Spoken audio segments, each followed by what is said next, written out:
Que a paz do Divino Mestre possa nos envolver, que o nosso coração se conecte ao dele, para que tenhamos todos uma manhã de muitos aprendizados, de muitas reflexões. Estamos aqui com muita alegria, agradecendo mais uma vez pelo convite, na pessoa do Bucacis, de todos que nos acolheram com tanto carinho. Estamos aqui na condição de irmãos, para partilhar, para fazer essa troca do pão divino que nos alimenta e também para partilhar esse calor humano que nos congrega, nos reúne, sempre em torno da figura de Jesus e do seu Evangelho. E o tema que nos foi proposto acerca das tentações de Jesus é um tema sobre o qual meditávamos muito, sobretudo no início do NEP, essa passagem que nos causava uma certa estranheza, muitos questionamentos, muitas dúvidas acerca dessa possibilidade de um espírito como o Cristo. E aqui faremos, é importante destacar desde o início, um estudo à luz da doutrina espírita e, portanto, com os conhecimentos que a doutrina espírita nos traz, com as várias chaves de entendimento que ela nos dá. A gente ficava a se perguntar, como entender essa passagem onde um Cristo, um espírito que nós sabemos ser um espírito puro, como seria possível todo aquele acontecimento das narrativas, como estão narradas no Evangelho de Mateus, principalmente, como seria possível todo aquele acontecimento, Jesus sendo transportado para lugares por aquela figura, no texto trabalhado ali como o diabo, e a gente vai meditar um pouco mais acerca disso.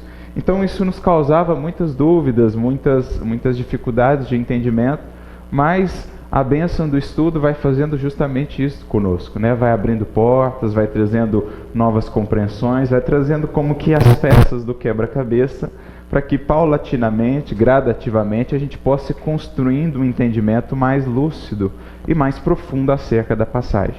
Porque temos aprendido nos estudos do NEP, aqui como fazem também, creio que têm aprendido isso, que em geral quando nós temos uma dificuldade de entender uma passagem no Evangelho, em geral não, poderíamos dizer na totalidade, o problema não está na passagem em si, está ainda na nossa incompreensão ou na falta de recursos que temos para compreendê-la.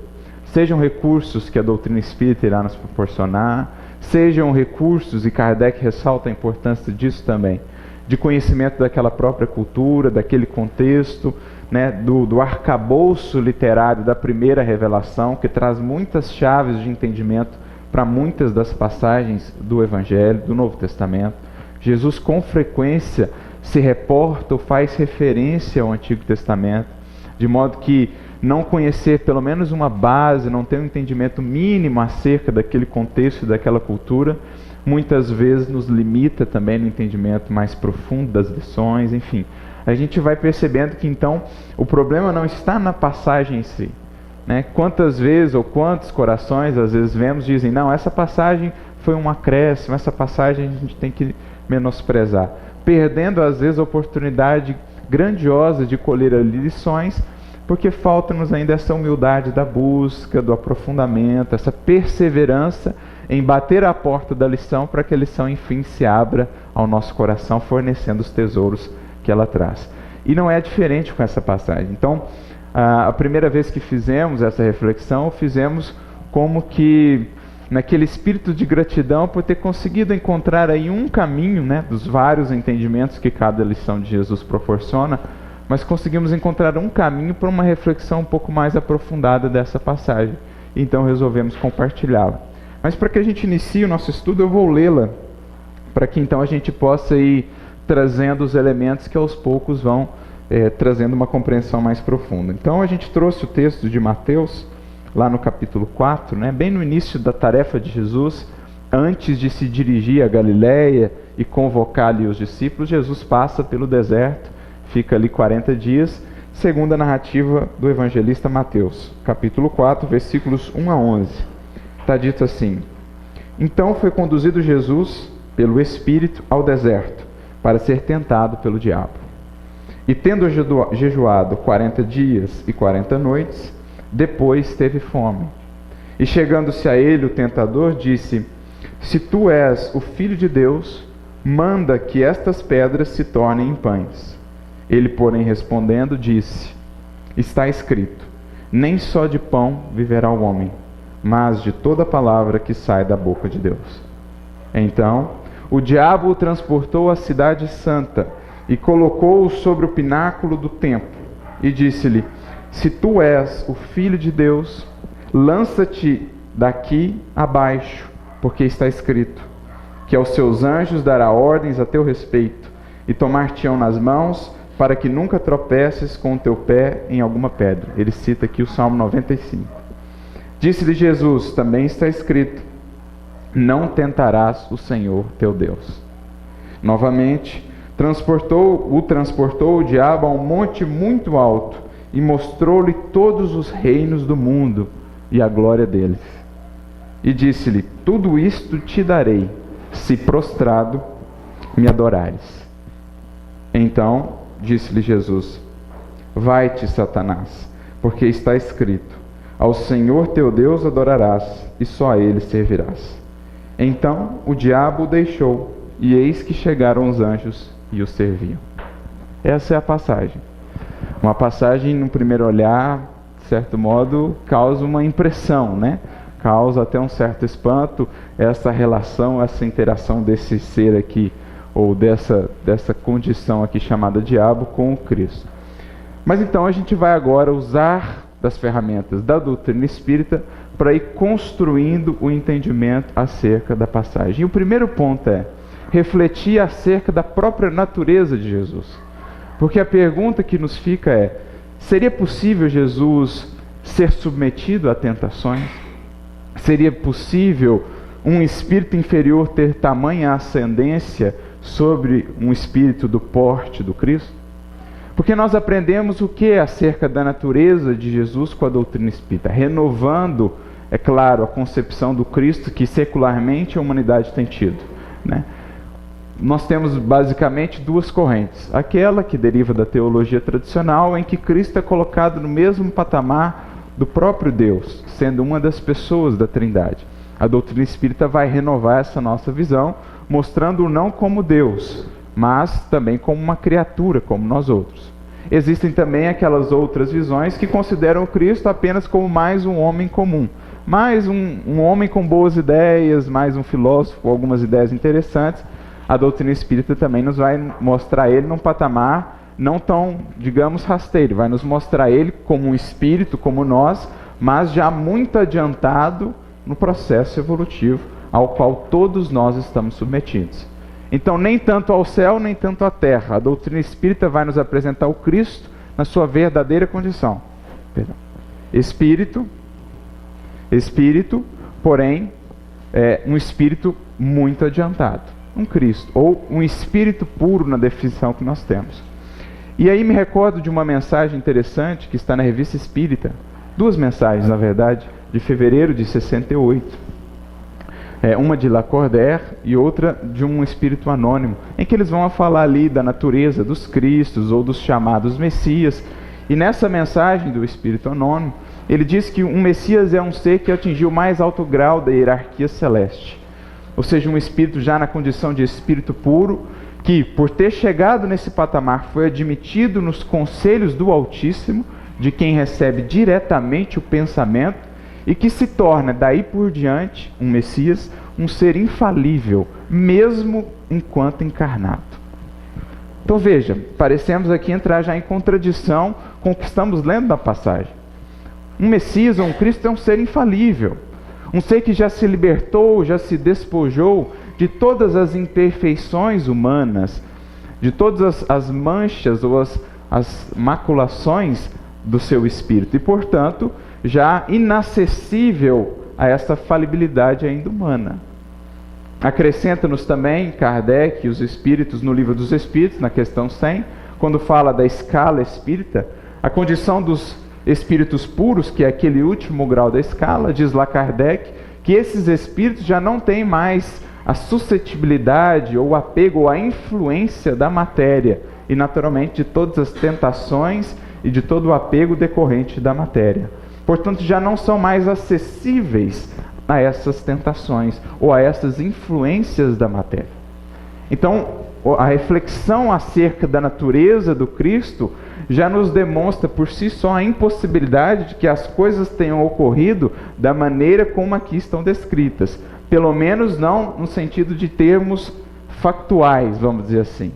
O que já nos impele a refletir que talvez tenhamos aqui, como temos em muitas vezes no Evangelho, uma parábola, uma figura, uma ilustração de uma lição, de um ensinamento, a fim de que nós pudéssemos depois, ao acessar esse texto, meditar acerca dessa figura e o que ela quer nos dizer.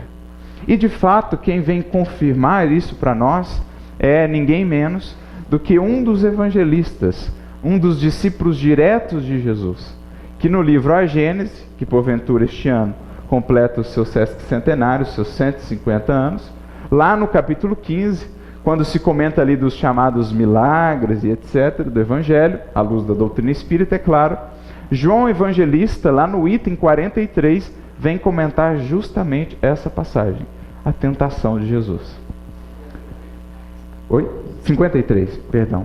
Então lá no item 53 do capítulo 15, João Evangelista vem nos comentar justamente acerca dessa passagem, trazendo aí a sua visão, o seu entendimento, o entendimento de um evangelista acerca daquilo que ali ocorreu. E ele diz, já começa dizendo assim, Jesus não foi arrebatado.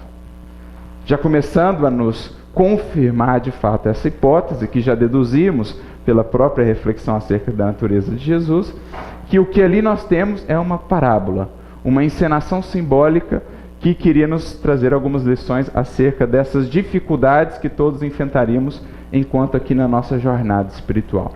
E ele segue dizendo, queria ele demonstrar com isso que o homem ou que a humanidade está sujeita a falir. Olha só, a fim de que estivessem ou de que vos mantivessem constantemente em guarda contra as más inspirações que pela vossa fraqueza estariam impelidos a ceder.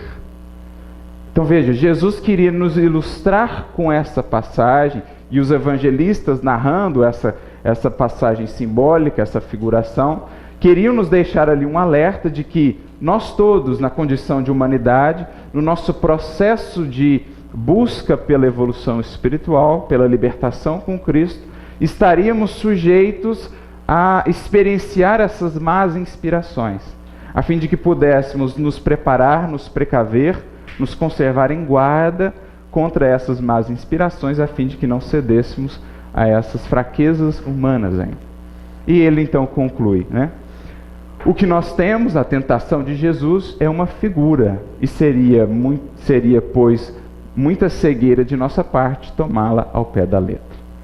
Então aqui a gente já é encaminhado no sentido de entendermos e buscarmos refletir agora acerca dessa passagem, como essa figura ou essa encenação, e agora a gente vai buscar então ferramentas para entender o que Jesus e o que os evangelistas queriam então nos passar com toda essa construção. E aí a gente já começa a buscar algumas pistas na própria passagem, né? E aí a importância de estudos, por exemplo, como o do NEP, em que vai se fazendo essa conexão entre as passagens do Evangelho com passagens do Antigo Testamento, em que a gente vai fazendo aquilo que os estudiosos hebreus, os judeus chamavam de derash, em que você vai juntando vários textos que eles mesmos se explicam quando você faz essa conjunção, essa conexão dos pontos. Outro método muito comum de estudo já naqueles tempos, muito utilizado, por exemplo, por Paulo, apóstolo Paulo, que era rabino, em suas cartas, chamado de harizá, ou colar de pérolas, em que você busca um fio condutor e vai juntando várias pérolas, várias passagens, de modo que o todo faça sentido, de modo que você encontre o sentido que só existe no conjunto e que, enxergando cada pérola de maneira separada, ficaria difícil de entrever. E a própria passagem já nos traz algumas dessas dicas. Por exemplo, a referência ao deserto, e principalmente a referência ao número 40. Qualquer interlocutor de Jesus àquele tempo, e hoje com o estudo também seremos induzidos a essa conexão, seria levado a pensar por conta dessas referências a uma outra passagem muito conhecida, talvez uma das passagens mais importantes de toda a trajetória do Antigo Testamento. Seríamos remetidos ao processo do Êxodo, que também tem ali o número 40 envolvido, dessa vez 40 anos, e também ali se passava no contexto do deserto.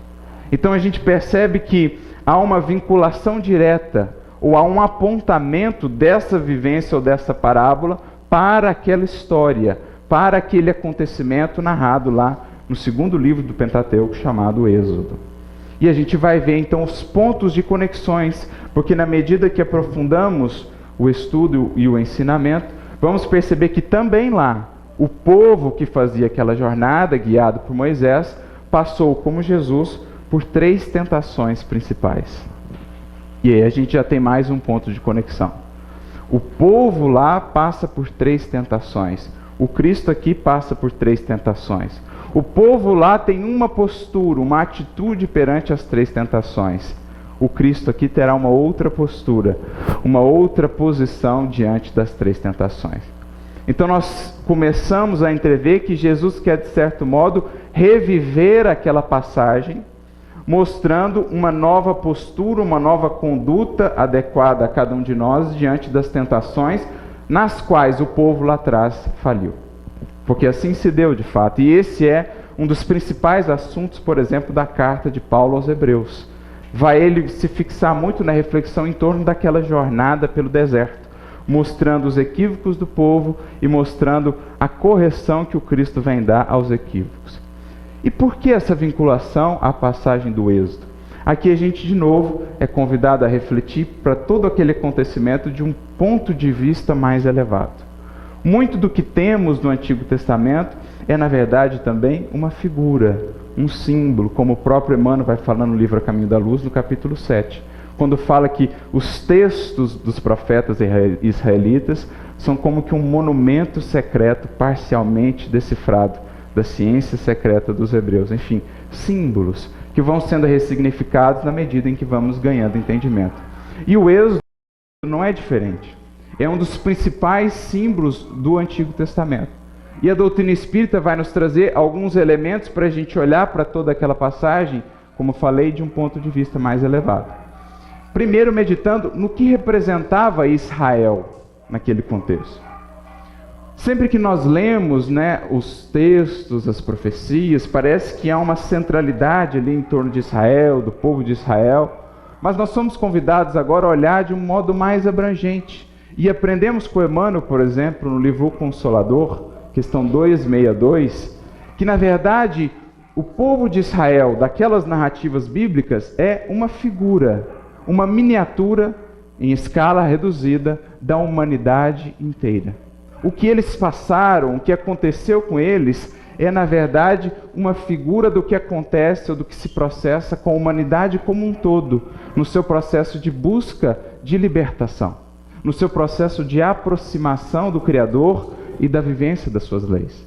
Então aquela jornada pela qual eles passaram, deixando o Egito em busca da terra da promissão, é na verdade uma jornada simbólica da humanidade deixando o Egito em busca da terra da promissão.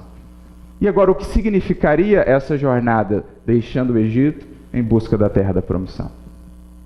Aí a gente vai no significado da própria palavra Egito, em hebraico, Mitzrayim, que significa limitação, estreiteza.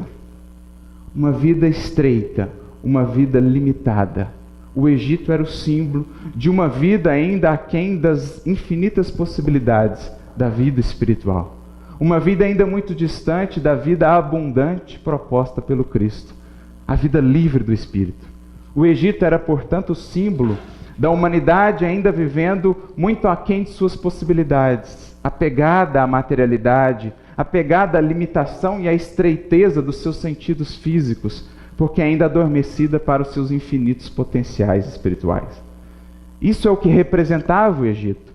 A humanidade escravizada ainda às suas paixões, que a limitam, que a escravizam, que aprendem ao apego à materialidade e à visão estreita do que seja a vida, o universo, o Criador, o seu destino.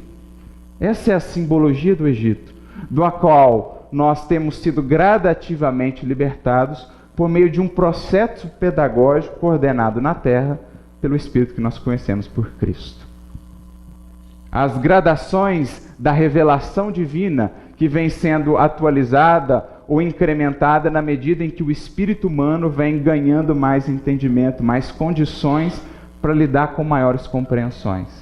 Essa é a jornada, portanto, do Egito em busca da terra da promissão, que não é um local físico, mas sim antes um estado de espírito em harmonia com o Criador e com as suas leis.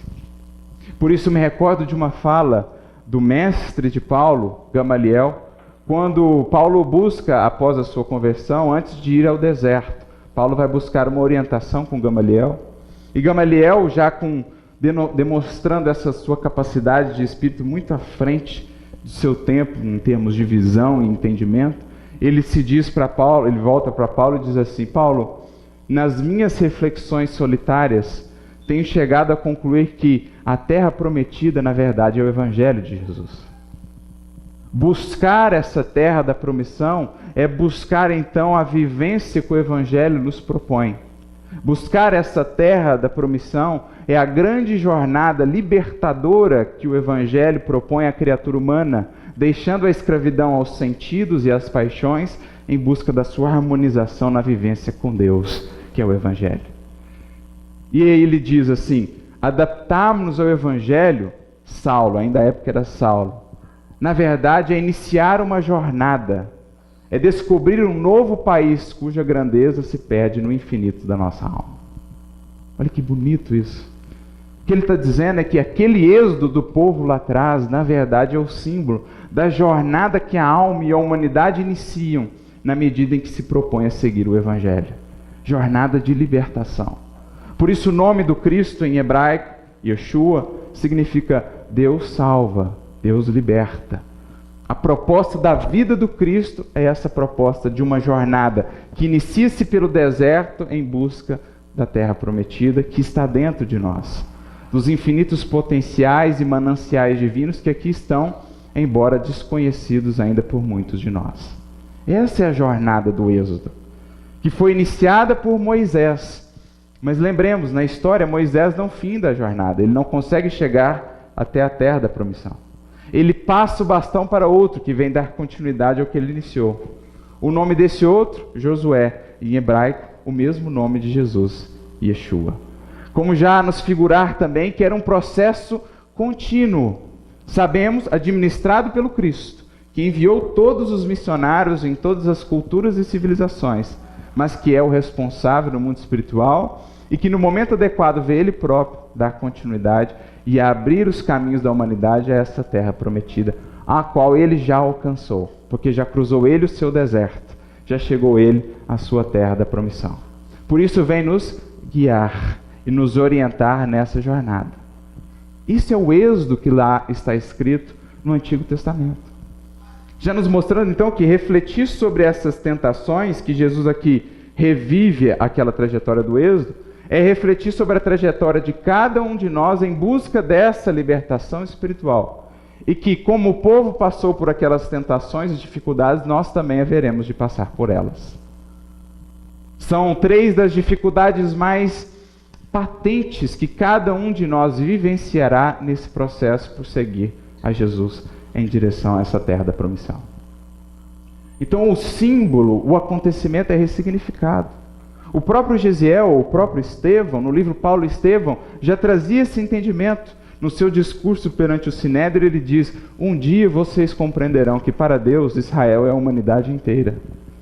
E que aquela jornada lá, o êxodo, nada mais é do que a nossa jornada em busca da libertação. Então agora a gente já começa a entender que o que Jesus está querendo reviver aqui com essa encenação é essa jornada. E por várias vezes no Evangelho, Jesus vai dar a entender que está se iniciando ali um novo êxodo. Não mais agora de uma libertação material, como outrora o povo do Egito, mas de uma libertação em espírito. Porque qual que era o símbolo principal do êxodo? A festa principal, a Páscoa. A Páscoa inaugurava ou marca o início do êxodo, em que ali existia o cordeiro sacrificado, que seria a sustentação e o marco para aquele povo iniciar a sua jornada. Jesus desencarna na Páscoa como o cordeiro imolado, dando ou trazendo-nos para nós a ideia: olha gente, eu vim inaugurar um novo êxodo. Agora a humanidade não mais vai se libertar apenas em sentido material, mas agora a liberdade do Espírito, que vence a si mesmo e agora se harmoniza com as leis divinas. Então o Cristo inaugura um novo êxodo, e é isso que ele quer ilustrar-nos com o Evangelho e com essas passagens. Mas aí agora a gente vai mergulhar então no que aconteceu nesse êxodo, para que possamos meditar e fazer a conexão com as três tentações que Jesus faz. E como falei, foram 3 as tentações principais que o povo passou e que o povo caiu. Em outras palavras, são 3 as tentações principais que nós vivemos e que temos caído nelas, e que Jesus vem então nos mostrar como fazer para vencê-las, para superá-las. Ele vem nos dar o norte, vem ser o modelo daquilo que não estávamos sabendo fazer. E a primeira tentação está narrada lá, capítulo 16 do livro Êxodo, versículos 2 e 3. Quando o povo, após sair do Egito, da limitação e da estreiteza, conduzidos por Moisés, passando pelas dificuldades do deserto, é isso que o deserto quer nos ilustrar, a fim de conquistarmos a liberdade de nós mesmos, de vencermos a nós mesmos, precisamos passar pelo deserto interior, precisamos cruzar o deserto íntimo da nossa alma, essa sequidão da nossa alma, pela ausência ainda da água viva do amor que converte o deserto em jardim. A nossa alma ainda vive ressequida pela ausência de virtudes, de frutificação espiritual, porque falta-nos ainda água viva. Se quisermos alcançar a liberdade, a terra da promissão, é preciso primeiro cruzar o deserto. Jesus só chega à Galileia porque ele mesmo já cruzou o seu deserto. Se quisermos alcançar nós, de nossa parte, a nossa Galileia interior, abundante, viva, fecunda, é preciso antes cruzar o deserto. É isso que quer nos representar. Mas no capítulo 16 de Êxodo, nós temos a primeira das quedas do povo, ou a primeira das nossas tentações que tem sido para nós motivo de queda. O povo incomodado, digamos, revoltado com as dificuldades, a inclemência do deserto, a falta muitas vezes de recurso, do pão e tudo mais, se revolta contra Moisés e o seu irmão Arão, que os conduziam por aquele deserto. E dizem, reclamando, antes era melhor ter ficado lá no Egito, porque pelo menos lá a gente tinha pão e carne em abundância. Em outras palavras, nós preferimos a escravidão lá no Egito do que a passar por todas essas dificuldades aqui pelo deserto. O que está representado aí, gente?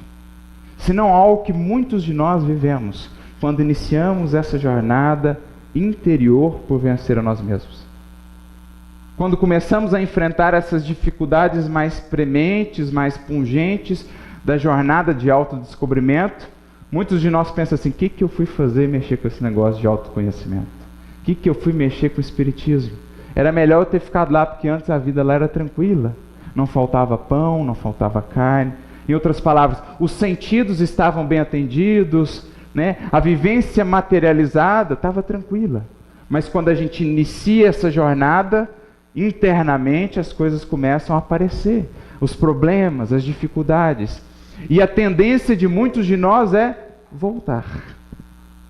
A gente prefere ser escravo da materialidade, tendo os sentidos atendidos, numa falsa sensação de liberdade, até de buscar a verdadeira liberdade que traz no seu bojo a vitória sobre nós mesmos. Quantas vezes não fazemos isso, gente? Essa não é a história da humanidade, que prefere a escravidão de ter os sentidos atendidos, do gozo, dos prazeres, das ilusões efêmeras, trazendo uma falsa paz, uma falsa sensação de liberdade, mas que na verdade ainda a mantém escravizada a essa vida estreita, a essa vida limitada, muito aquém dos seus potenciais. Então a primeira das tentações é o apego à materialidade, ao materialismo, à estagnação. É esse medo de encarar a si mesmo, de fazer a força para superar-se a si mesmo, que prefere voltar e manter-se ali na caverna. Mais ou menos aquela história do mito da caverna de Platão. Preferimos a escuridão escravizada a ter o esforço da libertação para sair para o sol da vida. E atacamos aqueles que vêm nos falar dessa vida tão mais ampla que nos espera e a qual ainda fugimos. É o que está dito lá no mito da caverna de Platão. Aqueles que se libertaram e voltavam para falar aos seus irmãos: olha, a vida não é só isso.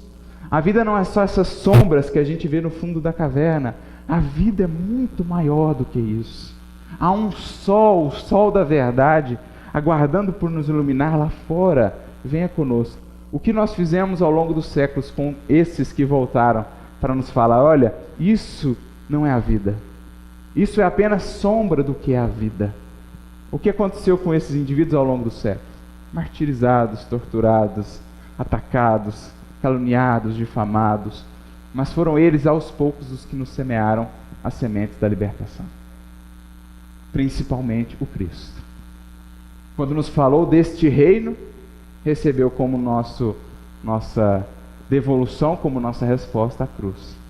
Mas essa cruz marcou para sempre a história da humanidade e, com o passar dos tempos, tem atraído cada vez mais corações a esse convite à libertação. Então essa é a primeira das tentações. O apego à materialidade. Que o povo caiu ali. Revoltou-se, rebelou-se. Mas Jesus responde como a essa tentação. Nem só de pão viverá o homem, mas de toda palavra que sai da boca de Deus. Em outras palavras, é preciso investir e cultivar o alimento do Espírito. É preciso investir em espiritualidade, não só o pão das sensações ou das necessidades fisiológicas. Quando assim vivemos, apenas existimos, não vivemos ainda em plenitude, como é a proposta do Evangelho. É preciso investir, buscar o pão do Espírito, que aos poucos vai alimentando em nós o senso de eternidade e que vai nos desconectando da materialidade, do apego à materialidade. Que tem um compromisso direto, como veremos, com o egoísmo. Há uma relação direta, como os próprios Espíritos nos dizem na questão 917, há um compromisso entre materialismo e egoísmo. Então investir no pão do Espírito, no estudo espiritual, no estudo que liberta, no estudo que abre horizontes, no estudo que renova o nosso interior, trazendo novos hábitos, incentivando a criação de novos hábitos, que aos poucos vai nos libertando da materialidade e desse desejo de voltar ao Egito. Nós vamos definitivamente deixando para trás o Egito, colocando os nossos olhos e projetando as nossas metas na terra prometida, na libertação. E o Espiritismo vem também, sobremaneira, contribuir com isso. Me recordo da questão 799 do Livro dos Espíritos, quando Kardec pergunta aos Espíritos de que maneira poderá o Espiritismo contribuir para o progresso. E são 3 itens que eles colocam na resposta, mas o primeiro deles é o que nos interessa. Eles começam dizendo assim: destruindo o materialismo, que é uma chaga da sociedade. O Espiritismo faz com que o homem veja onde estão seus verdadeiros interesses. Em outras palavras, o Espiritismo abre novos horizontes, fazendo com que a gente veja novas metas e projete o nosso coração nessas metas. Porque o nosso coração nos levará àquilo que nós elegemos como meta, como tesouro. Já dizia Jesus: onde estiver o teu tesouro, aí estará o teu coração. O que ele quer nos dizer é: o teu coração irá te levar àquilo que você almeja, aquilo que você projeta como meta existencial. Se você vincula a sua meta, os seus objetivos apenas à materialidade, você estará preso, escravizado à materialidade. E claro, a todas as consequências disso. Se você vincula a sua paz, a sua felicidade ao que é transitório, quando o tempo consumir isso, consumirá também a sua paz e a sua estabilidade.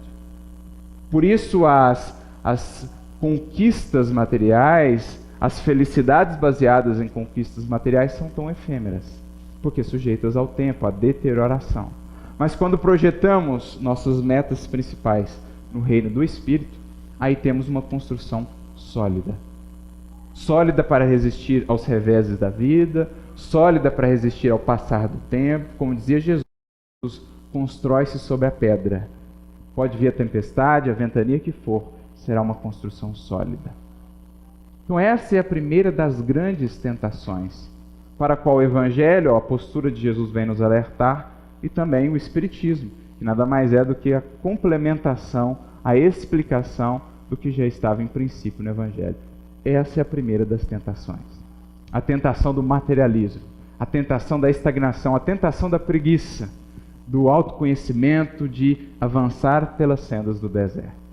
E aí passamos à segunda tentação, que está narrada no capítulo seguinte, Êxodo capítulo 17, versículos 2 a 3. Novamente, por conta das dificuldades da jornada no deserto, o povo volta-se a Moisés numa postura de bastante orgulho e tenta a Deus, dizendo assim, passavam eles sede, passavam eles necessidades: se você realmente é Deus, se você realmente está presente, dá-nos água para beber. E aí está a segunda tentação.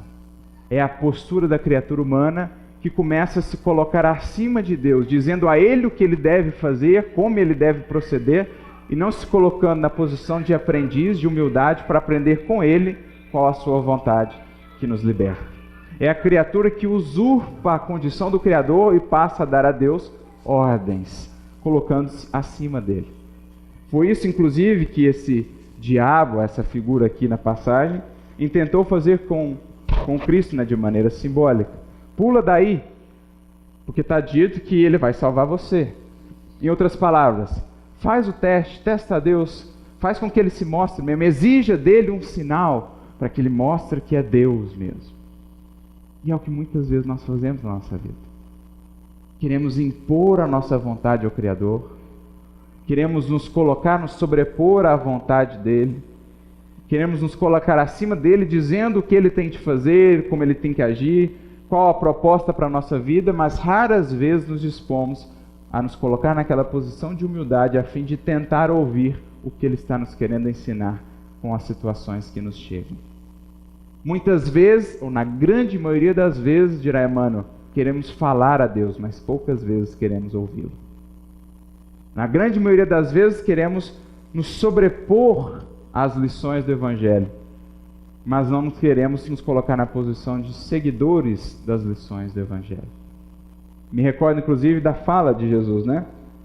Quando fala para os seus discípulos, para aqueles que estiverem dispostos a segui-lo, Jesus diz: se alguém quiser seguir, ou se alguém quiser vir após mim, negue-se a si mesmo, tome a sua cruz a cada dia e siga. Veja a expressão, se alguém quiser vir após mim. Mas quantas vezes a gente não quer ir na frente de Jesus? Mestre, faça isso, mestre, faça aquilo outro. Mas raras vezes nos colocamos na posição: Senhor, o que queres que eu faça? Apagando, digamos, os nossos caprichos, diminuindo o nosso personalismo, o nosso eu, a fim de que Jesus cresça e a expressão do Evangelho cresça em nossa vida. Por isso o lema de todos nós, seguidores do Evangelho, deveria ser aquele lema de João Batista: é necessário que eu diminua e que ele cresça. Menos eu e mais Deus. Menos eu e mais expressão do Cristo na nossa vivência. Porque isso é de fato crescer. Isso é não colocar Deus numa posição de tentação, tentá-lo, né? É passar a perceber que Deus se manifesta de maneira mais sutil e não conforme o que queremos, mas conforme o que precisamos. E a resposta de Jesus foi justamente essa a ele: não tentarás o Senhor teu Deus. Ou seja, nos colocaremos numa posição de humildade, pedindo a Ele visão, entendimento, compreensão, a fim de que, captando a sua vontade, possamos aplicá-la. Porque só a sua vontade é o melhor caminho para nós em cada circunstância. Como diz também Emmanuel, uma mensagem muito interessante, no livro Segue-me, capítulo 6, chamada Obediência Justa. E ele diz assim: todos os sofrimentos humanos, na verdade, têm a sua origem nessa tentativa da criatura de usurpar o divino poder. Em outras palavras, tirar Deus da centralidade e colocar a nós mesmos. Quando assim o fazemos, aí criamos as complicações para a nossa vida. Então a segunda das tentações é a tentação do orgulho, dessa nossa rebeldia em submissão à vontade divina, que gera revolta, que nos impede de crescer com as experiências da vida. Porque cada experiência nos chega trazendo uma lição, mas quando nos revoltamos, não colhemos dela a lição. Postergamos em muito algo que poderia ser resolvido de maneira mais rápida. Postergamos ou aumentamos em muito o sofrimento desnecessário por nossa indisposição em abrir-se àquela lição e àquela experiência e a renovação que ela propõe. Essa é a segunda tentação e a gente vai vendo que é um degrau mesmo. Ela é mais complicada que a primeira. porque o orgulho é mais difícil. Essa é a segunda tentação que Jesus nos propõe como resposta: humildade. Humildade para, primeiro, perceber a vontade divina, acolhê-la e aplicá-la. Me recordo assim da questão 117 do Livro dos Espíritos, quando Kardec pergunta aos Espíritos se está nas mãos, uso aqui as minhas palavras, está na mão do Espírito progredir mais ou menos rapidamente? E os Espíritos respondem sim. Esse progresso de cada Espírito depende do desejo que cada um tenha de alcançá-lo e da submissão que ele tenha à vontade de Deus. Como a nos dizer que muito do que atrasa o nosso progresso é justamente a nossa insubmissão, a nossa rebeldia que nasce sempre do orgulho. A circunstância vem, a gente se revolta: não quero passar por isso, não quero viver isso, perdemos o fruto, aumentamos o sofrimento e demoramos mais para avançar nesse deserto que nos compete trilhar. Eis a segunda das tentações, tentação do orgulho. E aí chegamos à última, e a mais difícil das tentações, que está lá em Êxodo capítulo 32, versículo 1. Quando Moisés sobe a montanha, Sinai, para receber ali os 10 mandamentos, e ele demora lá, não por acaso, 40 dias. Fica 40 dias lá em cima, e o povo começa a se impacientar, começa a ficar impaciente, volta-se então a Arão e diz: levanta-te, pega esse ouro aqui e faz para nós um bezerro de ouro. Ou seja, a terceira tentação é aquela da humanidade que, não vendo os seus propósitos atendidos, não tendo ali as coisas atendidas no seu devido tempo, não tendo as suas buscas, as suas vontades atendidas, ou os seus caprichos atendidos por Deus como queriam e não como precisavam, então vamos fazer o nosso Deus. Já que esse Deus não nos atende, já que esse Deus nos exige uma série de coisas que nós não queremos nos comprometer, vamos fabricar o nosso próprio Deus, porque a esse sim a gente pode servir. Porque a gente cria esses deuses para quê? Com as características daquilo que a gente quer continuar mantendo em nós. Que esse Deus eu posso adorar, aquele outro me exige abdicar disso que eu tenho trazido comigo. Então eu crio um outro Deus, a esse sim eu posso adorar. Fabricamos os deuses, portanto, segundo os nossos interesses. É o que Lacordaire, por exemplo, vai nos dizer no capítulo 7, item 11 do Evangelho segundo o Espiritismo. Com as vossas paixões criastes outros deuses. O vosso Deus é ainda aquele bezerro de ouro, que adaptais aos vossos gostos e aos vossos interesses. Porque o Deus que eu adoro reflete os vícios que ainda trago e do qual não quero me libertar. Porque eu sempre espelho aquilo que eu adoro. Existe até um livro muito interessante de um teólogo que diz isso. Nós nos tornamos aquilo que adoramos. Então, quando eu crio Mamon para me adorar, é porque eu não quero me libertar ainda do apego à materialidade e às posses terrenas. Os deuses refletem os vícios que ainda trago. Mas aí está então a terceira tentação, a tentação do egoísmo. De criar para mim, segundo os meus interesses e ideias, um Deus à moda da casa. Porque esse Deus sim eu posso atender, aquele outro tem disciplinas demais, aquele outro propõe transformações demais que não me interessam. É o egoísmo. Quando eu coloco eu como medida de todas as coisas, eu como centro do universo, onde tudo mais tem agora de gravitar em torno de mim e dos meus interesses. Quando a proposta é, na verdade, colocar Deus no centro, a fim de que gravitemos em torno da sua vontade. Como dirá o apóstolo Paulo no Livro dos Espíritos, na questão 1009, gravitar em torno da unidade divina, eis o fim da humanidade. Olha que bonita definição. Quando Deus é recolocado ao centro da nossa vida e nós todos gravitamos em torno dele em órbitas cada vez mais próximas. Esse é o fim da humanidade. Porque o egoísmo é o quê? Justamente a substituição dessa centralidade, tirando Deus e colocando o ego, que passa a ser cultuado, os seus interesses, os seus valores. Porque se nós nos tornamos aquilo que adoramos, ou se nós refletimos na nossa vida o que adoramos, quando efetivamente adorarmos ao Criador, o que nós refletiremos? Os seus atributos divinos. Nos tornaremos divinos. Assim é a importância de colocá-lo novamente no centro. Aí a gente passa a mostrar para o mundo aqueles atributos do Criador que nos transformam. É mais ou menos essa a fala de Jesus com a mulher samaritana, por exemplo. Que Jesus vem falando ali daquela água viva, daquela água que sacia, né? Que é no fundo a plenitude da nossa alma, a estabilidade interior. E de repente ele muda a conversa para falar dos maridos daquela samaritana. A gente fica meio sem entender o porquê, qual a conexão entre as duas coisas.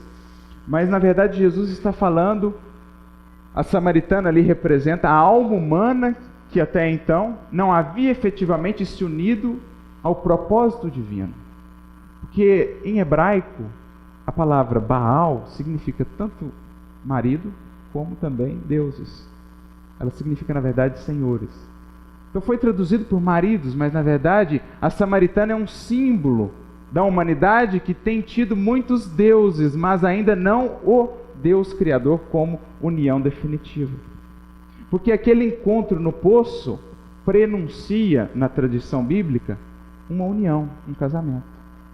O encontro em torno do poço, na tradição, na cultura daquele povo, representava essa união. Por exemplo, Moisés encontra sua esposa na beira de um poço. Isaac encontra sua esposa na beira de um poço. O encontro à margem de um poço era símbolo de união. E na tradição bíblica, a relação entre o Criador e a criatura, ou entre o Criador e a humanidade, era representado como? Por um casamento. Pega o livro Cântico dos Cânticos, por exemplo. É um casamento em que o noivo é o Criador, a noiva é a humanidade. Jesus, portanto, vem com o Evangelho apresentar o caminho e a proposta da união definitiva do Criador com a criatura. Por isso o seu Evangelho, a missão pública, começa onde? Nas bodas de Caná, anunciando um casamento. Por isso João Batista, ao ver Jesus, diz: o amigo do noivo se alegra quando vê o noivo com a noiva. Jesus era o representante dessa união definitiva.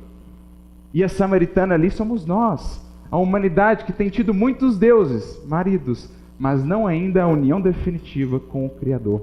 E por isso segue buscando a água para saciá-la, que não encontrará enquanto não se harmonizar com o próprio Criador. Seguimos pelo deserto da Samaria, ainda buscando poços, sem encontrar a fonte viva que nascerá de nós, quando nos unirmos à fonte da vida, que é o Criador. É o que Jesus está dizendo. Falando para ela: você teve muitos maridos, mas nenhum era o seu marido. É o que aconteceu com a humanidade. Quantos deuses temos tido ou cultivado? O do dinheiro, o do sexo, o do poder, o da vaidade, das ilusões de todos os tipos. Mas ainda não nos propomos a união definitiva com o Criador. Por isso, Emmanuel dirá: na verdade, aprendemos com Cristo e com o Evangelho a ciência divina da ligação com o Pai, em que tiramos o nosso culto egolátrico do centro e restituímos essa posição a Deus. Por isso, o primeiro dos mandamentos é justamente o que Jesus aqui responde: adorarás a Deus, só a Ele prestarás culto. Amar a Deus acima de todas as coisas, porque então a nossa relação com todas as coisas é ressignificada. Deixa de ser uma relação de apego para ser uma relação que impulsiona o nosso crescimento. Essa é a terceira tentação, a tentação do egoísmo, que é respondida com esse nosso esforço, esse nosso empenho por vencer em nós esse velho egoísmo, do qual derivam todos os males, como nos dizem os Espíritos na questão 913 do Livro dos Espíritos. Qual o mais radical de todos os vícios? O egoísmo. Dele deriva todo o mal. Dele deriva todo o mal. Uma vez vencido o egoísmo na alma, a alma realmente venceu a última das tentações. Por isso a passagem bíblica termina dizendo: o diabo o deixou e os anjos passaram a servi-lo. Representando esse processo que, uma vez trilhado, uma vez vencido, o diabo, que não é uma figura, um ser mitológico, nada mais é de uma representação do mal que ainda vive em nós, nos deixa. E então os anjos, a representação dos nossos potenciais divinos, começam a se expressar, começam a atuar. Como diz Emmanuel no livro 164, no capítulo 164 do livro Pão Nosso, intitulado O Diabo, ele vai dizer: na figura ou no entendimento de Jesus, o diabo não era um gigante de perversidade no espaço, no tempo, pelo contrário.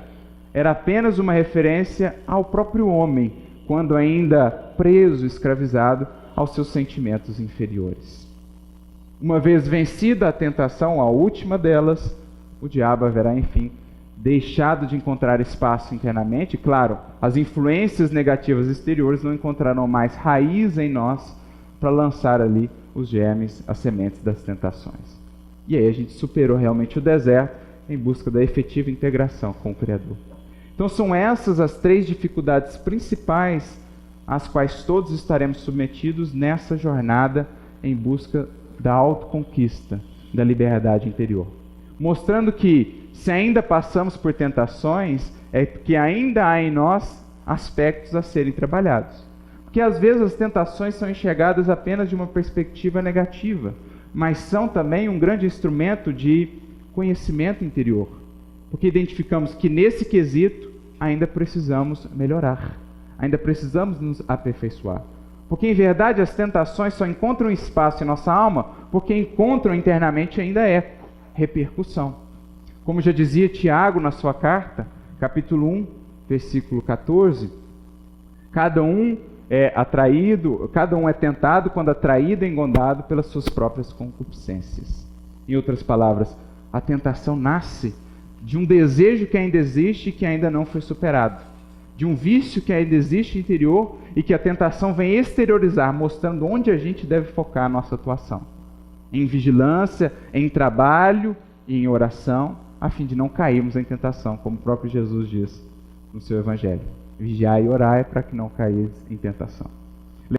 Lembrando que o vigiar e o orar são muito mais do que simplesmente ficar parado, atento às coisas e ficar orando de forma maquinal. Vigiar e orar é se integrar cada vez mais na consciência dos nossos deveres, estando atentos para o que nos acontece, nos integrarmos cada vez mais ao serviço, ao trabalho, que é a melhor proteção contra as tentações, e a oração que se converte não só em palavras, mas também em atos, em atitudes de integração com o Criador. Isso é o vigiar e orar.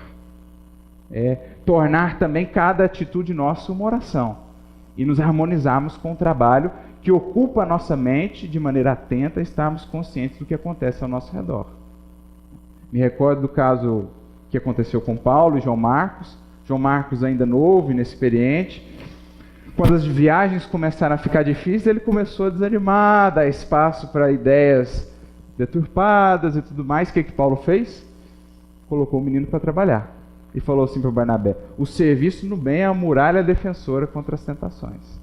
E de fato, existe aquele ditado popular que é muito verdadeiro. Mente vazia, oficina, entre aspas, do diabo. Isto é, quando nós não estamos ocupados e comprometidos com os nossos deveres, com o nosso trabalho no bem, começam a vir à tona aquelas velhas tendências que são alimentadas pelas influências exteriores e a tentação, então, muitas vezes se consolida.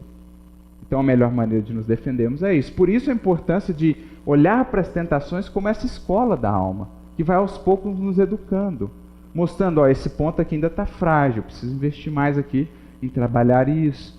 A gente vai crescendo com as tentações.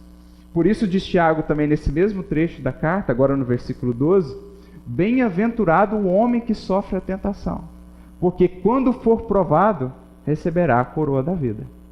O que ele quer dizer com isso? A tentação, então, mostra o ponto ainda a ser trabalhado. E quando a gente, pelo trabalho, pela vigilância, pela oração, passa por aquela prova, a gente consolida em nossa alma mais uma conquista, mais uma coroa do nosso espírito, dentre as muitas que teremos que buscar. Então, bem-aventurado o homem que sofre tentação. Porque se você já consegue discernir que há uma tentação, é porque você já tem os recursos necessários para vencê-la. Porque antes você nem discernia a tentação. Você atendia ela e nem pensava. Só colhia a consequência infeliz depois. Agora você já sente ela. E se já sente, se já percebe, se já discerne ela, é porque você já tem recursos para vencê-la, para superá-la internamente. Daí a importância da gente olhar para elas como esse recurso que vai nos dando aos poucos força moral, discernimento para vencer a nós mesmos. E aí me recordo de uma questão do Livro dos Espíritos, em que Kardec, os Espíritos falam justamente disso. A questão 712, Kardec pergunta assim: com que finalidade colocou Deus a atração, a tentação nos gozos terrestres, no gozo dos bens terrenos? E os Espíritos respondem assim: com o fim de estimular o homem a cumprir a sua missão na terra e também para experimentá-lo por meio da tentação. E aí Kardec pergunta, mas qual a finalidade dessa tentação? Resposta dos Espíritos, para trazê-lo mais discernimento, a fim de que aprenda a se prevenir dos excessos. Então essas tentações existem para que a gente possa ir ganhando em discernimento, em conhecimento interior, em vontade, a fim de que consigamos saber, olha, isso aqui é-me lícito, mas já não me convém. Eu já sei que isso aqui não é a proposta de libertação que busca o Evangelho do Cristo. Da importância das tentações. São como esse recurso que vai nos estimulando, nos impulsionando, um aguilhão que vai nos levando ao progresso. Eu gosto de uma definição do Emmanuel, que ele vai dizer que a tentação é um cadinho invisível, que nos submete ao aperfeiçoamento necessário, consumindo-nos as impurezas em altas temperaturas de luta interior. Olha que definição bonita. Mais ou menos o processo de produção aqui do aço. Um cadinho invisível, onde naquela alta temperatura da luta interior, o desejo de fazer alguma coisa e a vontade que o disciplina, que o orienta, vai-se aos poucos consumindo as impurezas internas, a fim de que a alma mostre-se em toda a sua beleza, em toda a sua plenitude, nessas altas temperaturas da luta interior. Daí o motivo de passarmos também nessa jornada pelas tentações, mas que agora, munidos por esse entendimento que o Evangelho nos traz e por todos os recursos que a doutrina espírita nos traz, estaremos aptos a vencê-las, a superá-las, em busca daquilo que já atrai ao nosso coração. Essa promessa da liberdade interior, essa promessa do reino de Deus, do qual Jesus vem nos falar, e que Ele mesmo se propôs a voltar para nos guiar nessa jornada pelo nosso deserto interior, ensinando-nos a encontrar em nós essa fonte de água viva, a partir da integração com o Criador, que irá enfim, nos transportar de um deserto interior para um Éden, uma Galiléia interior, repleta de vida, de frutos, os frutos do nosso espírito. Por isso encerramos com essa frase de Tiago, a fim de que cada um de nós medite em como tem lidado com essas tentações, sobretudo essas três principais, e aprendamos também com Jesus como vencê-las. Bem-aventurado o homem que sofre a tentação, porque uma vez provado, receberá a coroa da vida. Que possamos, como Cristo, provar e angariar os recursos que ela nos trazem, a fim de que conquistemos, enfim, a coroa da libertação e da conquista de nós mesmos.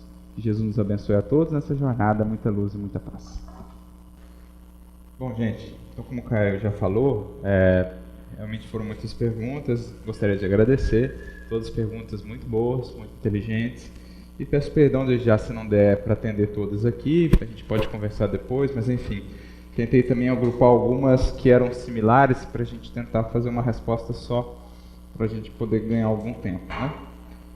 Então as primeiras duas aqui, uma é o que seria passar pelo deserto, o que significa deserto, e a outra mais ou menos na mesma linha. Por que quando estamos passando pelo deserto, mesmo tendo seus ensinamentos, nos sentimos só? Então eu acho que assim, o primeiro ponto é a gente refletir um pouco acerca desse símbolo do deserto, né, que é um símbolo muito presente ao longo de toda a tradição bíblica, no Antigo Testamento, no Novo, e ele sempre estava vinculado assim a um processo preparatório, né? A gente pensar, muitos dos profetas antes da sua tarefa passavam pelo deserto, né? O próprio Cristo quis simbolizar alguma coisa com isso, e ele tem essa significação de um momento de autoencontro, porque o deserto é aquela condição onde, digamos, as influências e as distrações exteriores como que saem de cena. Ali no deserto a criatura está consigo mesma, e ela é quase que impelida então a voltar o olhar para dentro de si. É isso que o deserto quer representar, né? Esse contato da criatura com ela mesma, esse mergulho interior nela mesma, quando ela deixa de estar muito distraída pelas atrações exteriores. O deserto quase não tem essas distrações, para que ela volte-se e ouça essa voz íntima que fala aqui dentro. E, naturalmente, nesse processo, ganhe intimidade com o Criador e passe a ter essa capacidade de silenciar internamente para ouvi-lo. É mais ou menos isso, então, o que o deserto quer representar. Esse treinamento da nossa alma para conseguir fazer esse silêncio interior a fim de ouvirmos a voz divina que conversa conosco, que se manifesta, mas para a qual temos estado surdos ou desatentos, tão distraídos que estamos com as diversas chamadas do mundo, as cores, as ilusões do mundo. Então o deserto ele é essa representação dessa jornada interior que, claro, prepara e fortalece o espírito para grandes provas depois, né? Para as grandes experiências. Por isso os profetas antes passavam pelo processo de preparação no deserto para depois executarem as suas tarefas, as suas missões públicas, mostrando esse processo de, primeiro, ganhar fortaleza, intimidade, conexão com o Criador, no caso dos profetas com o Cristo, que era esse orientador, a fim de levarem adiante a sua missão. E já entra então aqui em consonância com a segunda resposta, né, ou com a segunda pergunta, o porquê, embora tendo os conhecimentos acerca do Evangelho, muitas vezes nos sentimos só. Porque isso é um processo de construção, né? É algo que a gente vai fazer ao longo de muito tempo, de muito esforço. A gente conseguir internamente fazer esse silêncio interior a fim de perceber que no deserto há uma presença. Quando parece tudo deserto, quando parecemos abandonados, há uma presença e uma voz que fala como em nenhum outro lugar, que mostra-se presente ou se expressa de uma maneira única quando nós aprendemos a treinar o nosso olhar, os nossos sentidos, a nossa percepção espiritual para perceber que ali Deus mais profundamente fala conosco. Então eu me lembro, o caso do próprio apóstolo Paulo, é bonito a gente ver a descrição daquela experiência dele no deserto, que ali está mais ou menos ilustrado o que é esse processo, né? E eu me recordo, em determinado momento, Emmanuel diz lá no Paulo Estevam, Paulo, né, trabalhando ali no deserto, aí imagina só, à noite o deserto, sem nenhuma iluminação exterior. Como é que era o céu estrelado à noite no deserto? Imagina o que era a visão que Paulo tinha naquele deserto, daquelas estrelas infinitas. E aí Emmanuel diz assim, Paulo como que ouvia o Cristo falar com ele por meio daquelas visões. Ou seja, é também esse treinamento da nossa alma por aprender a enxergar nas manifestações da natureza a presença divina. Esse treinamento da nossa alma para aprender a ouvir essa voz que fala sem palavras e para a qual temos estado surdos por conta do nosso apego à materialidade, ao corre-corre da vida e essa ausência de conexão interior. Então essa é uma das características do deserto, né? É esse voltar-se para si, desconectar-se um pouco das distrações e criar essa intimidade, essa conexão consigo mesmo, conhecendo-se melhor, sabendo das suas agruras, sabendo das suas dificuldades interiores, porque essa é outra representação do deserto. Não é fácil estar no deserto. Em outras palavras, fazer esse processo de contato consigo mesmo não é algo fácil. Demanda aí um sacrifício, tem aí envolvido dificuldades, porque na nossa condição é ainda a condição da nossa alma. É uma alma ainda escassa de virtudes. É uma alma ainda desértica, porque justamente não encontramos ainda, como a mulher samaritana, a fonte da água viva em nós. E esse é o propósito do Evangelho, é descobrir nesse deserto que há ali uma fonte, mas a gente precisa escavar. Que quando escavar e essa fonte vir a jorrar, então o que antes era deserto se converte num Éden. Essa é a história da Bíblia, né? Por que ela começa naquele Éden? Aquela é uma figura da terra prometida, ou seja, nós estamos no deserto, mas nós um dia vamos descobrir que internamente a condição nossa é de um Éden. Mas para isso a gente precisa descobrir a fonte que alimenta esse Éden, que transforma desertos em jardins, que traz vida à nossa vivência interior.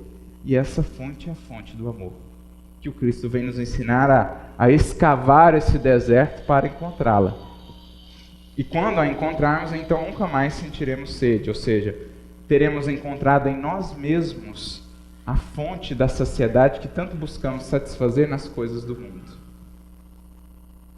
Porque essa nossa sede, essa nossa inquietação, ela nasce ainda dessa projeção tentando satisfazer uma fome que é interior, uma sede que é íntima, de desenvolvimento, de conexão com Deus, com coisas externas. Tentando satisfazer essa sede com poços do mundo, sem perceber que ela está na fonte que jorra. Porque o poço é água parada. O poço é um local fixo, a fonte é água jorrando, é água em movimento. Então o que Jesus está dizendo, o que sacia a nossa sede não é água parada, não é um objeto, não é uma pessoa, não é um local, não é uma circunstância. O que sacia a nossa sede é movimento dessa água fluindo de nós para os outros e para a vida. Isso é amor. É a alma que aprendeu a se satisfazer e a se nutrir não do que recebe, do que busca nos outros ou nos objetos, mas daquilo que ela doa. Quem descobriu isso, descobriu a fonte da saciedade e da eterna juventude, a fonte da vida em si. Então por isso Jesus diz à samaritana, que é também uma representação da nossa alma nesse deserto. Ele diz assim, quem bebe dessa água vai ter sede novamente. E é o que nós temos feito por milênios. Buscado satisfazer a nossa sede em fontes que não nos saciam. Saciam por um tempo, mas depois dão mais sede ainda. Porque essa é a escalada dos prazeres, né? Uma hora ele satisfaz um pouco, daqui a pouco aquele tanto não satisfaz mais, você precisa de mais. Doses cada vez maiores que apenas aumentam a sede, como beber água do mar. Mas Jesus então dá um gostinho por meio do seu evangelho de uma água que sacia. Ele fala, a água que eu lhe der, porém, essa saciará, matará a sua sede. Quem beber dela nunca mais terá sede, porque ela se tornará nele, naquele que bebe, uma fonte a jorrar para a eternidade. Então Jesus nos dá a experimentar dessa água para dizer, essa água que você sentiu o gosto e a saciedade, eu vim dizer para você que você tem essa fonte dentro. E o meu papel é ensiná-la a encontrá-la. Quando a gente faz isso, o deserto vai se convertendo na Galileia, na terra prometida, no Éden. Então isso é o deserto, é esse contato interior, e por isso, num primeiro momento, a gente se sente só, porque nós não estamos treinados ainda a ouvir essa voz que se manifesta nesse deserto. É uma questão de tempo, de aguçamento da percepção espiritual, algo que demanda esforço, exercício, disciplina. Aí o nosso ouvido vai se tornando mais sensível, não o ouvido físico, né? Nossa captação espiritual vai se tornando mais sensível. As cordas do nosso coração vão se tornando mais sensíveis, de modo que uma mínima vibração é sentida pelo nosso coração. Isso está ilustrado também no Evangelho. Muitas vezes Jesus usa a expressão, né, foi tocado de íntima compaixão. Por exemplo, na parábola do bom samaritano. E é interessante notar, o verbo está no passivo, como a dizer que alguém inspirou a compaixão e essa compaixão tocou aquele indivíduo. Então existe um agente oculto que moveu aquele indivíduo de íntima compaixão, enquanto o sacerdote e o levita não foram movidos de íntima compaixão. Quem que é esse agente oculto? Que espraia pelo universo o seu amor, a sua compaixão, e que os corações já sintonizados ou sensíveis são capazes de captar. O Criador. Então Jesus fala no próprio Evangelho desse processo de afinização do nosso instrumento, a fim de que ele se torne sensível o suficiente para captar essas ondas de amor e compaixão que Deus espraia por todo o universo, mas que só o coração sensível é capaz de escutar e mover-se, ser movido por elas. Então isso é o deserto, é essa nossa busca, esse nosso exercício. A outra pergunta diz assim, Gamaliel afirma que a terra prometida é o Evangelho de Jesus. Então podemos afirmar que o futuro melhor para nós é o Evangelho de Jesus? Para eliminarmos nossas ambições materiais, invejosas e egoístas? Sim, sem dúvida, mais ou menos essa é a ideia. Entendendo que o Evangelho de Jesus não é apenas uma questão de rótulo exterior. O Evangelho de Jesus são valores. E valores são universais. O que é realmente o Evangelho de Jesus? É o texto de Mateus? É o texto de Lucas? É o texto de Marcos? Não. O que é o Evangelho de Jesus? É a vida dele. E o que é a vida dele? Um modo de viver plenamente harmonizado com as leis divinas. Isso é o Evangelho do Cristo. Isso é a boa nova. Por quê? As leis do Criador são tão antigas quanto a criação. São eternas e imutáveis como o próprio Criador, está lá na questão 615 do Livro dos Espíritos. Mas o que era novo com Cristo? Alguém que as viveu em plenitude. Por isso, boa nova. O que é novo no Evangelho? Uma alma que soube vivê-las integralmente. E, portanto, daí por diante, passa a ser o referencial, o modelo para todas as almas em evolução na Terra, daqueles valores que pautam uma vida harmonizada com as leis divinas. Amor, humildade, perdão, paciência, compreensão, caridade, misericórdia, enfim. Isso é o Evangelho. Uma vida harmonizada com essas leis, que são, então, a fonte da felicidade para a criatura humana. A felicidade mais duradoura. Me recordo da questão 614, Kardec pergunta, o que se deve entender por lei natural? E os espíritos são sucintos. A lei natural é a lei divina. Diz ao homem o que ele deve fazer e deixar de fazer. E o homem só é infeliz quando dela se afasta. Daí podemos inferir que a felicidade maior que possamos alcançar no estágio em que estamos é sempre aquela que nasce do nosso esforço por viver tanto quanto possível na nossa condição essas leis. E todos os sofrimentos e infelicidades que encontramos no caminho nascem da nossa rebeldia ou indisposição de viver algum aspecto dessa lei. Uma mágoa me infelicita porque é uma indisposição minha de vivenciar o aspecto do perdão. O egoísmo me felicita, criando uma felicidade ilusória, porque é uma indisposição minha de viver a face da caridade da lei divina. O orgulho também me traz inúmeras decepções e angústias, porque me impede de viver a humildade, que é outra face da lei. Se a gente então fizer esse exercício, veremos que todas as nossas infelicidades, na raiz, encontrarão um afastamento, uma indisposição da nossa parte em viver essa lei. Sendo Jesus aquele que as viveu todas integralmente, ele passa a ser então um eterno referencial para nós de como alcançar esse estado de paz de espírito, de equilíbrio que chamamos de felicidade. Então, é mais ou menos isso que Gamaliel quer dizer com o Evangelho é a terra prometida. Então, a condição de vivência plena do Evangelho é a condição desse nosso destino, dessa nossa terra que nos está prometida. Todos estamos destinados a isso. E todos chegaremos lá. Compete a cada um de nós, pelo esforço, chegar o quanto antes, evitando tanto quanto possível criar infelicidades. Então é mais ou menos isso que está representado nessa fala. Agora mais umas 3 aqui que eu agreguei. Primeira pergunta é assim: o processo reencarnatório poderia simbolizar um êxodo individual, sendo uma etapa de recomeçar? Interessante essa pergunta.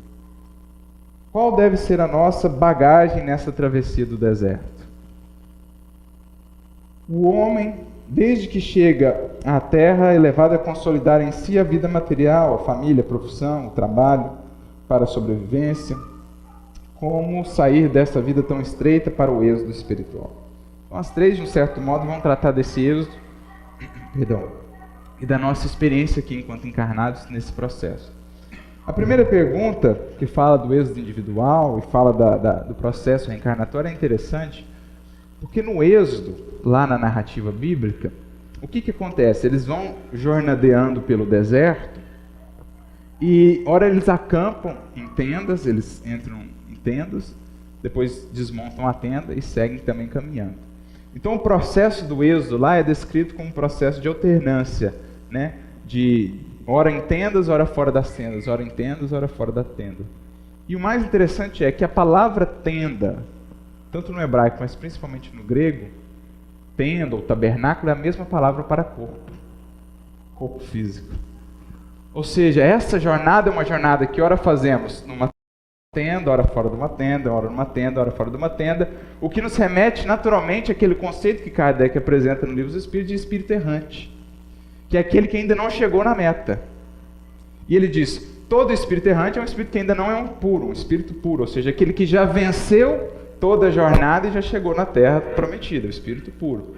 Até lá são os espíritos errantes. Errantes fora do corpo físico e errantes fora ou dentro do corpo físico, ou da encarnação. Errantes em que sentido? Que ainda estamos buscando o destino, não alcançamos a meta.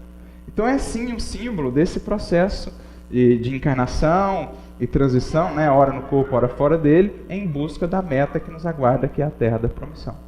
E claro, encarnar tem uma necessidade, uma importância fundamental, porque a encarnação vai nos propiciar uma série de trabalhos, de recursos, de convivência, que vão ser profundamente enriquecedores para a gente, aos poucos, se despojando da materialidade.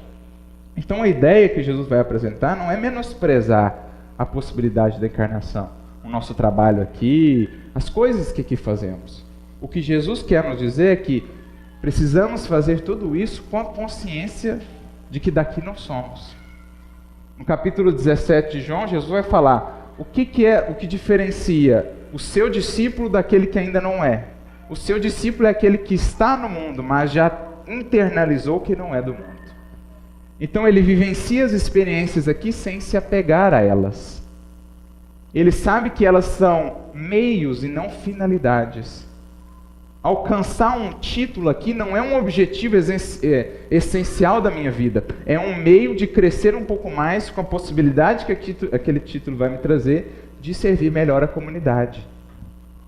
A minha família aqui não é algo que deva me apegar, o nome da minha família, a origem, enfim, mas sim deve ser entendido como um recurso a mais para, naquela convivência, aproveitando aqueles que ali me foram colocados como companheiros de vida, crescer ainda mais, desenvolvendo esse amor renúncia, esse amor que não se apega, esse amor que não escraviza, mas um amor que liberta.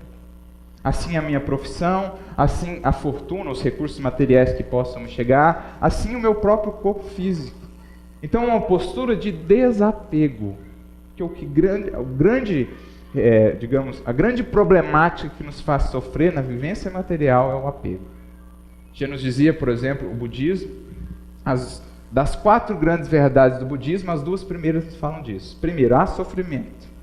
Segundo, o sofrimento aqui decorre do apego à impermanência. Ou seja, quando eu me prendo, vinculo a minha felicidade e a minha paz àquilo que pode ser consumido pelo tempo, levado pelo tempo. Quando eu, por outro lado, internamente começo a fazer esse exercício, como Jesus diz, trabalhar não só pelo pão que perece, trabalhar pela comida que permanece para a vida eterna. Ajuntai tesouros não onde as traças podem comer, consumir, mas sim onde o ladrão e as traças não podem alcançar. Quando a gente começa a fazer esse movimento e passa a lidar com tudo que a gente recebe aqui como meios e não fins em si mesmos, a gente vai começando realmente a passar pela experiência material, colhendo o que ela pode nos dar, mas sem nos prendermos, nos apegarmos a ela. Porque a infelicidade irá nascer justamente desse apego. Então, esse é o processo que a gente tem que aprender com eles. Porque é isso, no deserto você só carrega o que é essencial, né? No deserto você aprende a valorizar a bagagem que é essencial, porque não dá para ficar carregando peso extra, peso morto. O que torna a vida muitas vezes tão difícil é o peso morto que a gente quer carregar. E no deserto você aprende que você precisa carregar só o essencial. E a bagagem essencial é a bagagem dos valores. Não quer dizer que não devamos valorizar tudo que temos materialmente, mas não trazer aquilo como fardos ou como algemas que nos impedem de avançar. Porque muitas vezes, por exemplo, nós transformamos as nossas afeições em algemas. Como o outro não quer avançar, o outro não quer entender a vida como o Espiritismo já nos descortina, eu deixo de avançar para ficar com o outro. Mas esse não é um amor que liberta. Eu avanço, continuo fazendo, continuo me esforçando interiormente para melhor ajudá-lo. Eu não me prendo àquilo. Eu amo com renúncia. Não quer dizer que deva fugir dos compromissos assumidos, mas não deixo de me melhorar porque o outro não quer se melhorar. Porque às vezes o outro não quer aprender a perdoar, então eu também não vou aprender a perdoar porque o outro não quer aprender a perdoar. Ora, isso é um amor que escraviza. Aprenda você a perdoar, e então estará contribuindo para que ele também aprenda a perdoar. Como diz Jesus a Pedro, o que te importa a ti, segue-me tu. Se o outro não quer, você pode. Nada te impede de segui-lo, a não ser você mesmo. Mas quantas vezes as nossas afeições não se convertem em cativeiros? Então é mais ou menos isso que o deserto vai nos ensinando. A valorizar da bagagem o que é essencial. E é aquela que sempre transportamos no coração. Essa é a nossa bagagem. Essa é a nossa mochilinha. Aquilo que levamos. Me recordo o caso de um grande filósofo grego. Conta-se que certa feita a sua cidade iria ser invadida por alguns perseguidores na região da Jônia, na Grécia. e todo mundo naquela desespero, né, naquela correria para arrumar, preparar as coisas para fugir, porque vinha um exército grande conquistar a cidade, e ele estava lá tranquilo, no meio da praça, sereno, seguro, e alguém então falou, mas como é que pode, né? Todo mundo aqui nesse desespero, e ele lá no meio da praça, tão tranquilo, e alguém perguntou, mas você não vai preparar as suas coisas para fugir com a gente? E ele respondeu apenas, o que eu tenho, eu trago comigo. Ou seja, tudo que eu preciso efetivamente já está comigo. Para que esse desespero, esse corre-corre? Então esse é um exercício que precisamos fazer. Será que a gente estaria disposto ou preparado para atender o chamado de retorno à vida espiritual hoje?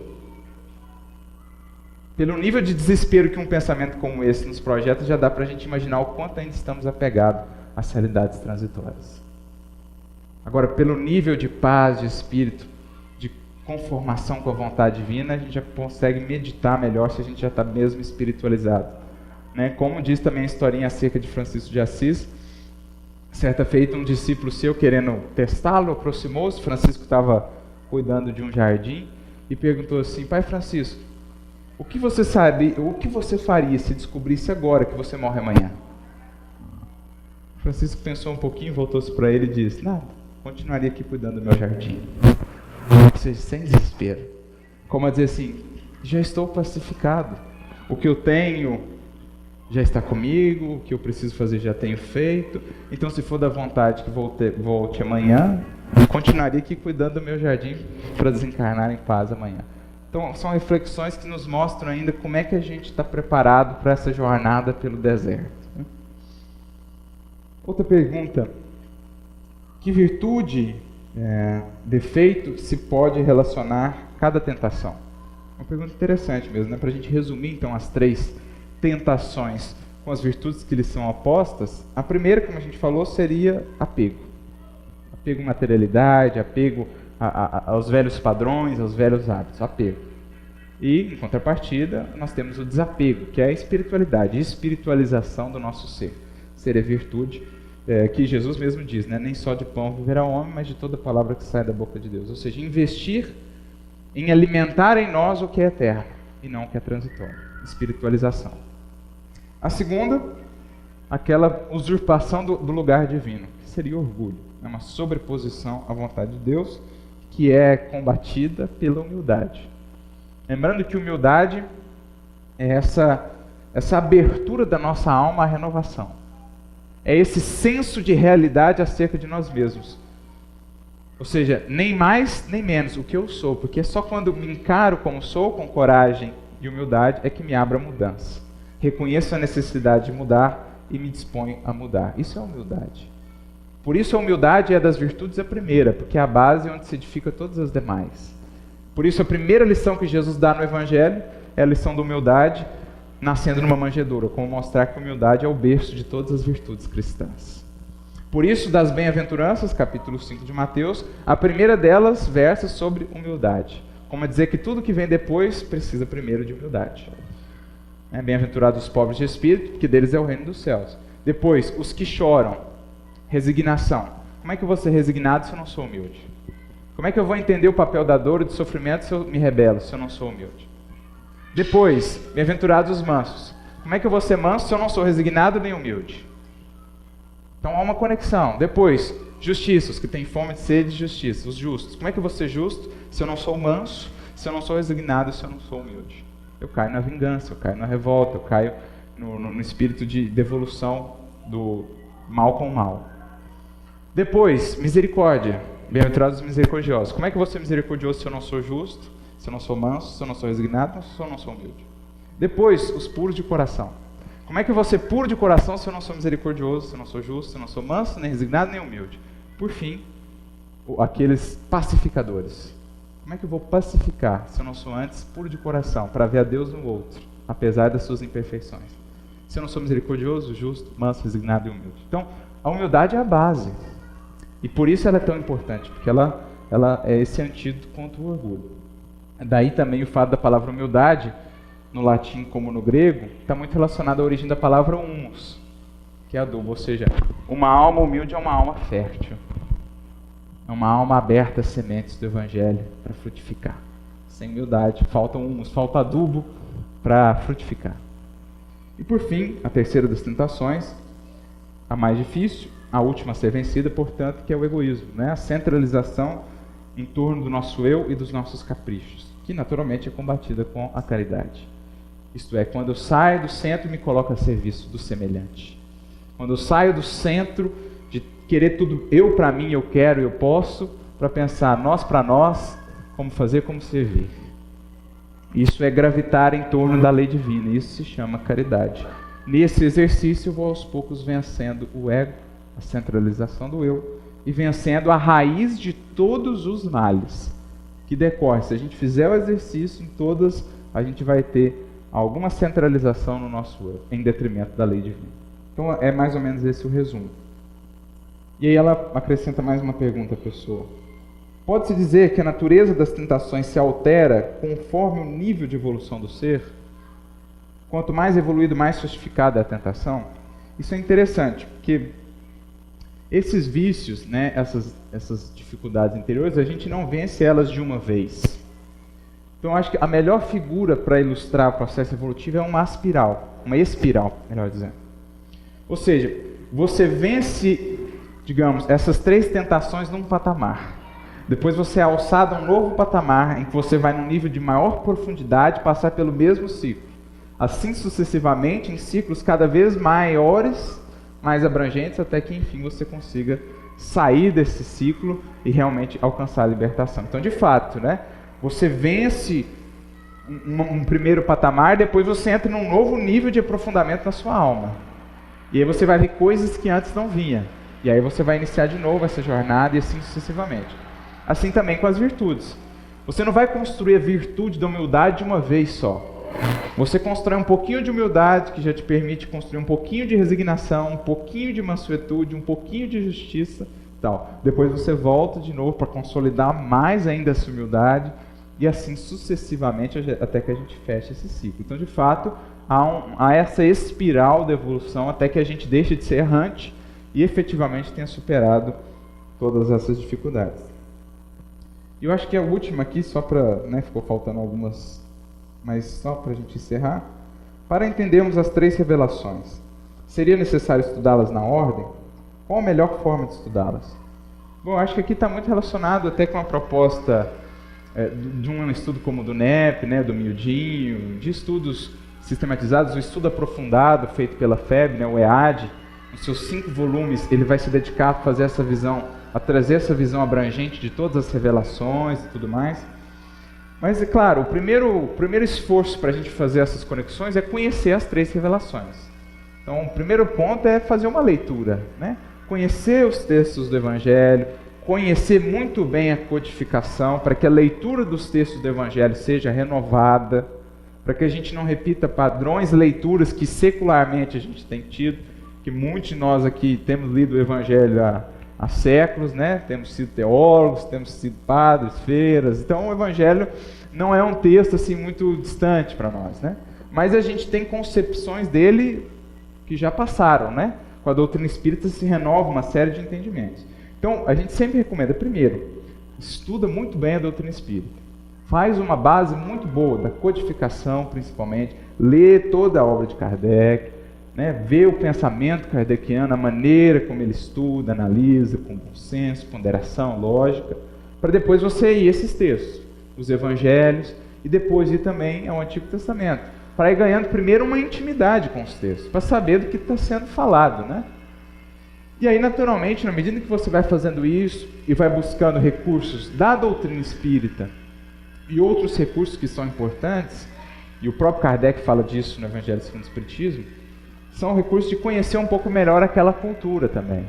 O próprio Kardec vai falar disso na introdução do Evangelho, parte 3, notícias históricas. Então, existem uma série de livros, dicionários, livros de amigos nossos católicos e protestantes que fazem muito bem esse trabalho de explicar características culturais que estão implícitas no texto, mas que a gente não sabe identificar se não consegue fazer não tem esse conhecimento, né? Então, um livrinho interessante, por exemplo, que eu recomendo para começar a entender melhor o Antigo Testamento, a maneira de falar dele, de se expressar, é um livro chamado Para Entender o Antigo Testamento. É de um teólogo brasileiro chamado Dom Estevão Bittencourt. É um livro antigo, você acha em PDF, editado é muito difícil de achar, porque é antigo. E ele traz toda uma base da cultura daquele povo que já nos fundamenta um pouco para entender melhor o Antigo Testamento, os símbolos, etc. E no mais, é buscar o estudo constante, né?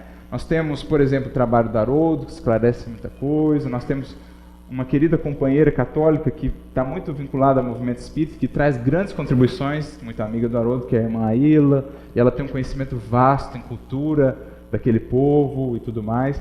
E aí você vai juntando as pecinhas. E claro, o esforço, a perseverança abre campo para a inspiração do alto, que te ajuda a enxergar coisas que sozinho você não enxergaria.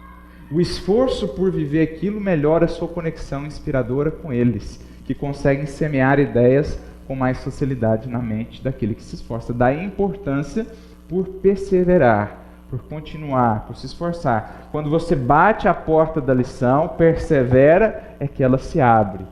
Né? Eu me recordo também de uma passagem que está narrada no Evangelho de Lucas, se não me engano, capítulo 24, 23, acho que é 24, que é a passagem de Emaús. E é interessante que os discípulos estão caminhando no caminho de Emaús, de repente se aproxima um homem e começa a caminhar com eles. Eles não percebem que é Jesus. Mas é interessante o símbolo da passagem. Enquanto eles caminhavam, Jesus vai explicando para eles todas as escrituras, o porquê aconteceu, como aconteceu, aquelas coisas. Peguemos o símbolo da passagem. É no esforço por caminhar com Cristo que as escrituras vão se abrindo aos nossos olhos. Que é isso que o texto diz, Cristo ia abrindo as escrituras a eles. E é isso. Nós somos esses discípulos que no esforço por caminhar com Cristo, vamos ganhando capacidade de ver as escrituras em sua grandiosidade, a inspiração que está ali por trás. Então essas são algumas dicas que fica aí como orientação para vocês.